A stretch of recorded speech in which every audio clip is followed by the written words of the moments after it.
Good evening. During a speech in Georgia on Tuesday, Mr. Trump suggested he would go far beyond his initial approach and adopt what he rebranded as a new American industrialism. What does he mean by this? The former president proposed creating special economic zones on federal land, areas that he said would enjoy low taxes and relaxed regulations. He called for companies that produce their products in the United States to pay a corporate tax rate of 15%, down from the current rate of 21%.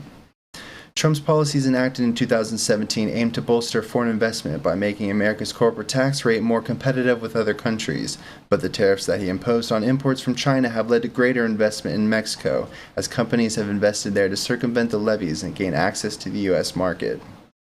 In June, John Deere announced that it would be moving its manufacturing facility from Iowa to Mexico, with Trump responding, "I'm just notifying John Deere right now, if you do this, we're putting a 200% tariff on everything you want to sell in the United States," the former president said. Trump has criticized other manufacturers in the past for relocating their production out of the country, companies like United Technologies and Harley-Davidson. Since his policies were enacted, Americans have paid more than $230 billion to date for tariffs that Trump imposed on imported solar panels, steel, and aluminum Chinese-made goods, according to U.S. Customs and Border Protection.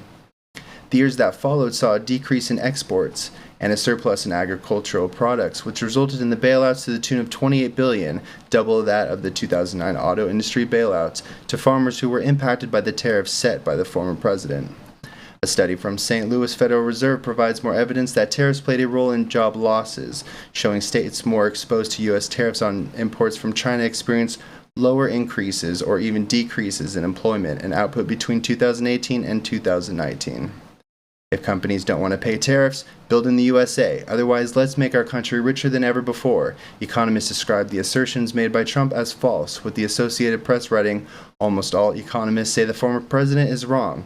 That's because tariffs are taxes on imports. They can cause higher prices, reduce trade amongst countries, and hurt overall economic growth as a result." In a 2023 study, the U.S. International Trade Commission said that the U.S. importers bore nearly the full cost of the tariffs, which are then passed on to the consumer. I'm RP. Thanks for listening.